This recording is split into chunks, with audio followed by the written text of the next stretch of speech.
Marshal, ഈ ആലപ്പുഴയെ സംബന്ധിച്ചോളം G സുധാകരന്റെ അസ്വാരസ്യങ്ങൾ, അമർഷം, മുറമുറപ്പൊക്കെ ഒരു പുതിയ കാര്യമല്ല.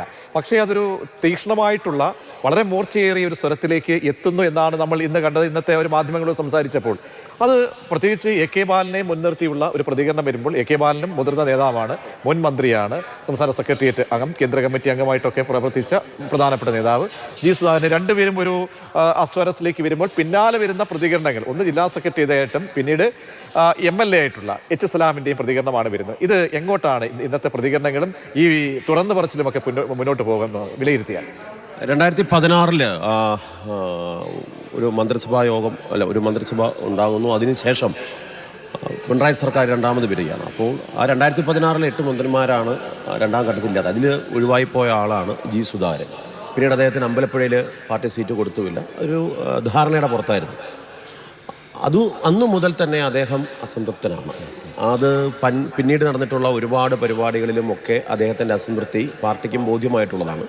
എന്നാൽ ഇത്തരം രീതിയിലുള്ള രൂക്ഷമായ ഒരു പ്രതികരണമോ പരസ്യമായിട്ടുള്ള ഒരു ഏറ്റുമുട്ടലോ ഇതുവരെ ഉണ്ടായിട്ടില്ല. എന്നാൽ ഇതുണ്ടാകാനുള്ള സാഹചര്യം കഴിഞ്ഞ ദിവസം 11-12 തീയതികളിൽ KSEB ഓഫീസേഴ്സ് അസോസിയേഷൻ്റെ സംസ്ഥാന സമ്മേളനമായിരുന്നു കോട്ടയത്ത് നടന്നത്. ആ കോട്ടയത്തെ സമ്മേളനത്തിലേക്ക് എ കെ ബാലനെ വിളിച്ചിരുന്നു. അദ്ദേഹം അതിൽ പങ്കെടുത്തുകൊണ്ടിരിക്കുമ്പോൾ അതിൻ്റെ പ്രൊസീഡിയത്തിൽ സ്റ്റേജിലിരിക്കുന്ന സമയത്ത് അദ്ദേഹത്തിൻ്റെ ഒരു സുഹൃത്തിനെ കാണുകയും, പഴയകാല സുഹൃത്തിനെ കാണുകയും, അപ്പോൾ അദ്ദേഹത്തിൻ്റെ ഓർമ്മകൾ വരികയും അദ്ദേഹം ഇപ്പോൾ സാധാരണഗതിയിൽ ആൾക്കാർ ചെയ്യുന്നത് പോലെ ഫേസ്ബുക്കിൽ അദ്ദേഹം ഈ ഒരു പരാമർശം ഇട്ടു. ആ പരാമർശത്തിനകത്ത് പറയുന്നുണ്ട്, ഞങ്ങൾ 1972 SFIയുടെ സമ്മേളന കാലം, 72-73 സമയങ്ങളിൽ SFIയുടെ സമ്മേളന കാലത്ത് ജി സുധാകരനെ ഞാൻ വിമർശിച്ചിരുന്നു. അതിൻ്റെ പേരിൽ അദ്ദേഹം എന്നെ സംസ്ഥാന കമ്മിറ്റിയിലേക്ക് എടുത്തില്ല. അന്ന് എ കെ ബാലൻ കണ്ണൂർ ജില്ലാ ജോയിൻറ്റ് സെക്രട്ടറി ആയിട്ടാണ് ആ സമ്മേളനത്തിൽ പങ്കെടുക്കുന്നത്. ആ സമയത്ത് എടുത്തില്ല എന്നുള്ളതിനകത്ത് അതുകൊണ്ട് അന്ന് തൊട്ട് സുധാകരൻ വളരെ രൂക്ഷമായ രീതിയിൽ പെരുമാറിയിട്ടുണ്ട് എന്നുള്ള പരാമർശം അദ്ദേഹം നടത്തി. എന്നു മാത്രമല്ല, അദ്ദേഹം തന്നെ അതിൽ പോസ്റ്റിൽ പറയുന്നുണ്ട്, ഞാൻ എൻ്റെ എതിരാളികൾ അല്ലെങ്കിൽ ഞാൻ വിമർശിക്കുമ്പോൾ വളരെ തീക്ഷ്ണമായി വിമർശിക്കും. അതിൽ ഏറ്റവും പ്രധാനപ്പെട്ട കാര്യം എന്ന് പറഞ്ഞാൽ ഷേക്സ്പിയറിൻ്റെ മക്ബത്തിനെ വെച്ചിട്ടാണ് ഇദ്ദേഹം വിമർശിക്കുന്നത്.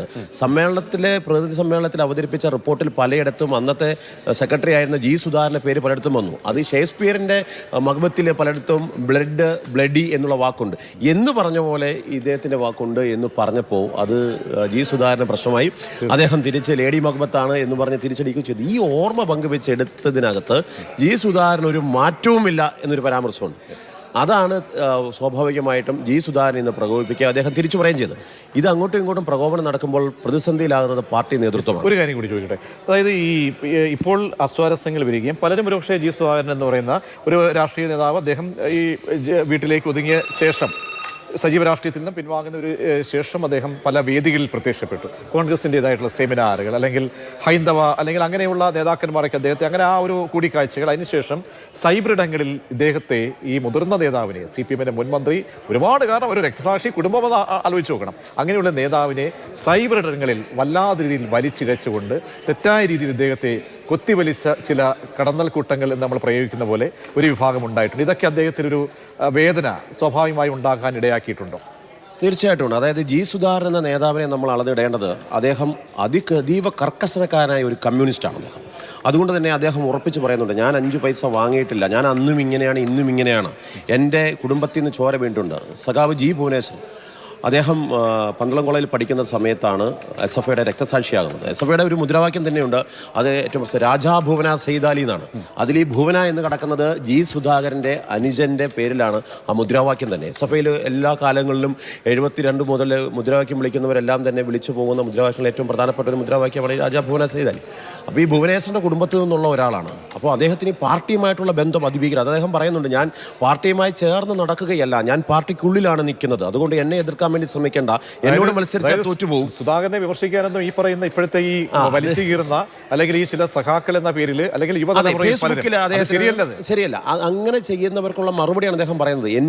എന്നെയും മാതാപിതാക്കളെയും പറയുന്നവർക്കെതിരെ ഉപദേശം നടത്താത്തവർ എന്നെ ഉപദേശിക്കാൻ വരണ്ട.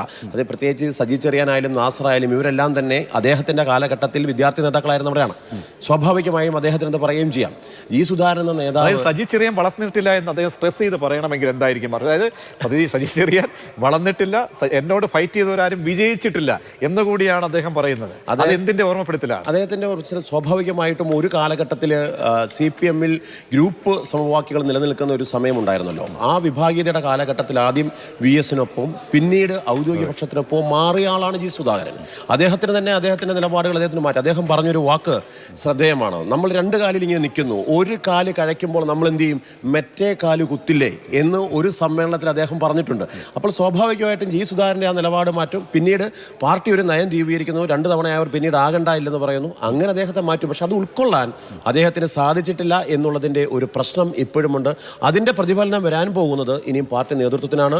ജി സുധാകരനെ ഒരു രീതിയിൽ അദ്ദേഹം, എനിക്ക് തോന്നുന്നില്ല അദ്ദേഹം BJP-യിലോ കോൺഗ്രസിലോ ഒന്നും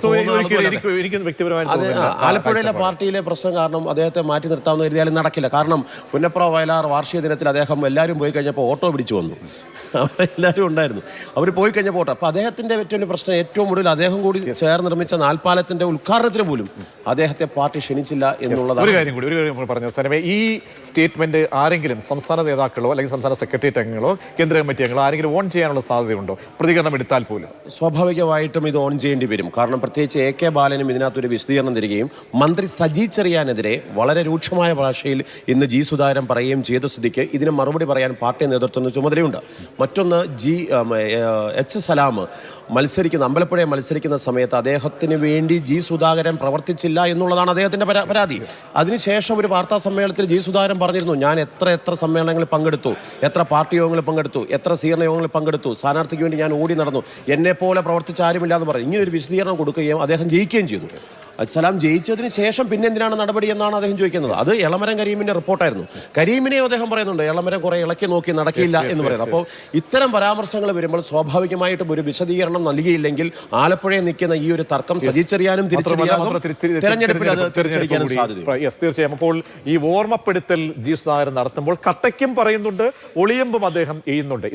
ഏതൊക്കെ രീതിയിൽ ഏതൊക്കെ തലത്തിൽ സ്പർശിക്കും എന്ന് നമുക്കിനി വരും നിമിഷങ്ങളിൽ കാണാം.